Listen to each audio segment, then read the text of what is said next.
I have a feeling we're live, aren't we? Yeah. See, folks, we're live right now. Facebook Live Friday. It's 12 p.m. on Friday, and this is what we do every time. But we do not forget the people right behind you on Instagram, because we're Instagram Live Friday too. Now, you wonder why I just started with saying, I have a feeling we're live.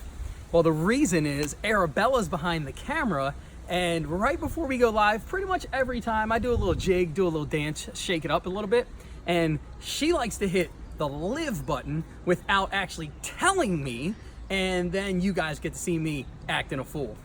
Not this time, Arabella. Thank you very much. All right, guys, so here's the deal. Facebook Live Friday, Instagram Live Friday. Today is, why don't we just call it Social Media Live Friday? Something like that.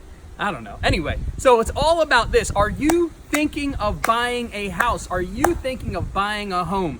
Well, if the answer is yes, whether it's today, tomorrow, next week, next month, maybe it's next, I don't know, next year. Whatever the answer is, by the way, my notes, they're right here. They're balancing over here on a fence. But whatever answer is, here are the key steps. There's 9 key steps to the process. So you're wondering, well, what do I have to do? How do I get this thing going? What do I do if I want to purchase a home? Here's the 9 key steps. The first one, most people do not start here. And I'll tell you, when you don't start here, this is where I see the most disappointment with buyers. First step, get pre-approved. Get pre-approved. We're gonna knock this out a couple different ways. Get pre-approved means you have spoken with a lender, a trusted lender. You've spoken with a trusted lender, and here's the deal, guys. They have looked at your documents. You didn't just tell them information, because that would be a pre-qualification. You want to send them the documents that they need and have them review them, so that when you come to the point where you're putting in an offer, which is step 4, by the way, but when you get to the point where you're putting in an offer, you feel good and the seller feels good that your, not someone else's, but your offer is strong, because the lender's already gotten the information, received the proof, right? Whether it's W-2s, 1099s, tax returns, proof of employment, all that stuff. Whatever it is, the lender's received it, and bam, they've reviewed it, and you are pretty much already approved. It's called a pre-approval. That's step 1. Why do we start with a pre-approval? It's simple, because pre-approvals help you determine how much you can afford. The last thing you want to do is to look for a $500,000 house, find your dream home, and then what just happened? Instagram, hold on, something just happened. Go live on Instagram. We'll just upload this later. All right, so let's stop that. Bam, and we'll come here. Instagram, don't forget me. Don't forget me. Hang on a second. All right, we're going. So we're gonna keep going. Do you know how to put that on here? And then maybe if we put that on here, it can go upright. Do we know how to do that? Arabella's like, maybe, kind of, sort of. Are we able to save a live? Yeah. We are on Instagram? Oh, yeah, see? You want to start this over? Why don't you start recording? Just start recording me normal here, and then we'll upload it all later. Okay, so Instagram Live. I'm gonna keep talking to you here because I know you guys are so patient, and I pretty much always call this Facebook Live Friday. I'm live here again? No, you're recording. I'm recording here. All right, so if you watch the early Instagram, hang on one second. If you watch the beginning of the Facebook Live Friday, we just lost all service, all signal. Something happened. We went down, down, down. So now we're recording, and we're gonna upload this after the fact. But here's the deal. What I was saying is, I don't know where I was. Oh, here's what you don't want to happen. So we're talking about pre-approvals. The last thing you want to do is start the process in a different way. The reason is, you find a $500,000 home that you absolutely love. It's your dream home. It's got every single thing you've ever wanted. And then guess what? You go to put in an offer, they say, well, we need a pre-approval. You go to your lender, you get a pre-approval, and they say, listen, you only qualify for $350,000. Everybody's hurt, everybody's upset, everybody's sad, and you have to start the whole process over. So step 1 in buying your home, your key steps, it's simple, guys. Get pre-approved. Step 2, agent. You need an agent. Find an agent. No, well, Phil, I can do this on my own. I know you can, but buyers understand this.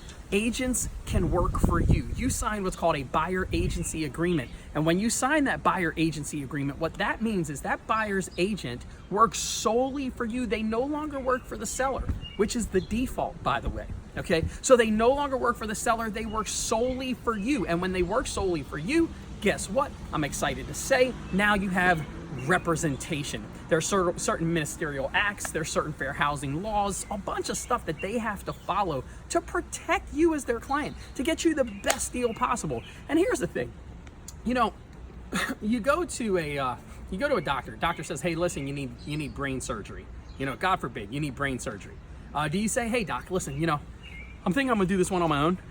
No, you don't do that, right? You say, I want the best brain surgeon ever. That's what you've got to do when you're looking for an agent. Look up the stats, look up the reviews, look up what people are saying, ask to talk to previous clients. Guys, learn about the agent that's going to work with you, because you want somebody that's fully vested in your success. All right, number 3. Start searching for a property. It's a property search. Start searching for a property. Now it's time. You're searching online. Your agent is searching in the multiple listing service. So the MLS is search, online search, everything. You're getting tons of properties, and you start identifying which one is perfect for you. Then you start traveling out. I like to tell people, find your top 3 to 7 homes. Find your top 3 to 7 homes, send them to me, and then bam, once you send me your top 3 to 7 homes, then we'll schedule some time. We'll go out and look at all of them, and we'll find your perfect home. Boom, takes us to step 4. Hey Phil, just found my perfect home, Phil. What do I do? I'm gonna tell you what you do right now. It's time to put in an offer. It's time to put in an offer. So what are we gonna do when we put in an offer? You're gonna get with the agent. The agent's gonna write up the offer docs. They're gonna get what's called disclosures from the actual selling agent, the listing agent, and that listing agent's gonna send over disclosures, and then the agent's gonna put in an offer. Now, the offer goes into the sellers. They love it. Oh my goodness, what do I do next? Well, it gets accepted. Once that offer is accepted, the fun really starts, but it's not over. You know, I've found that a lot of people think that when they get an offer accepted, the deal is done. And this is just the true starting point of your transaction. So once your offer is accepted, step 4, we move to step 5, and that is your escrow process. Your escrow process is simple. You've taken a portion of money and you've put it down as what's called an earnest money deposit, and that basically holds the property with the contract for you. It's yours. And then you start the whole process of what it is to get qualified or basically a final approval from your lender, which, by the way, we're coming up on one of our future steps. I believe it's 7 or 8. But anyway, so you start the escrow process. That money is held in a non-interest bearing account by a third party. Typically it's a brokerage or a title company, and that money can't be released until a release is set or the property closes. It protects everyone involved. Boom, we move to number 6. During that escrow process, we're gonna do a couple things. The first thing is we're gonna do some inspections. They're called inspection contingencies. Those inspections basically are where you learn everything you need to learn about the property. You're gonna start getting a licensed inspector to come out and inspect the property, make sure everything's in great working order. If something's not in great working order, guess what you're gonna do? You're gonna ask through a property inspection notice for the seller to have those items repaired by a licensed contractor or specialist in that field. Then, going to the next page, we're wrapping up. We're on number 7. You focus on your appraisal negotiation. Now, why do I call it an appraisal negotiation? Let me just pull off my pants and discuss that. Why is it an appraisal negotiation?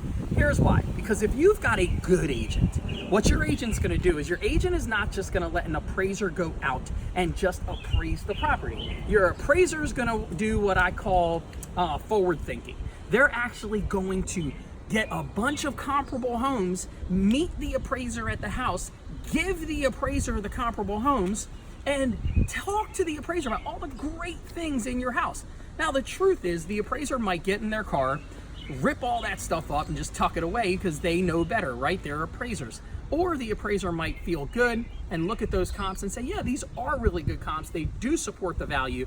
And then you're guaranteed, well, you're not guaranteed, but you get it. You got a better chance in getting the value you need for the home. Then we move to number 8. What's step 8? Step 8, we're back to the lender. The lender just approved your loan. You've been giving documents. It seems like you've told the lender everything about your entire life. They know your first French kiss. They know your first crush in kindergarten. They know, your first movie you ever saw. The lender seems to know everything. Well, guess what?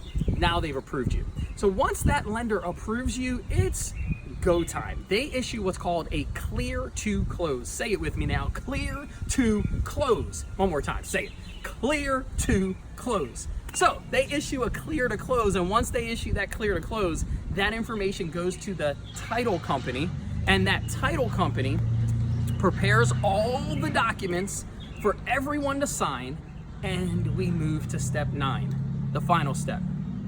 Closing time. Yep, that's it, closing time. It's time to close. You schedule a closing, usually at one of the real estate brokerages, or maybe it's at the title company. You schedule the closing, and once you schedule that closing, everyone comes together because you've got a great seller, you've got a great buyer, you've got a set of great agents, you've got a fantastic mortgage broker, the title company is fantastic, and then everyone signs.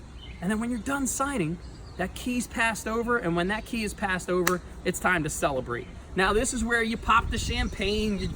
Do this in the title office, by the way. Shake up the champagne, okay? In the title agents will love this. You shake up the champagne and you pop it open and you spray it everywhere. Sorry, don't Steve. do that. Don't do it. And if you do that, do not tell them that I said to do it, because I'm telling you right now, do not do that, okay? But anyway, you go, you have your closing, you get the keys, you pop champagne, you celebrate, you toast, and folks, you just bought a house.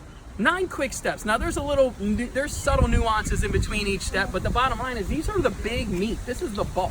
This is the true, the oomph to what it is to buying a house. And this process, if you're wondering, it can take a week from start to finish. Someone's gonna say, well, Phil, I've never seen someone buy a house in a week from start to finish. Well, maybe you should call me because it's possible. It can take a week from start to finish, and it can take 90 days. It can even take a year from start to finish. It's all about how you choose to progress through those steps and those processes. This is Facebook Live Friday, Instagram Live Friday, and for this one, it's Facebook Video Upload Friday.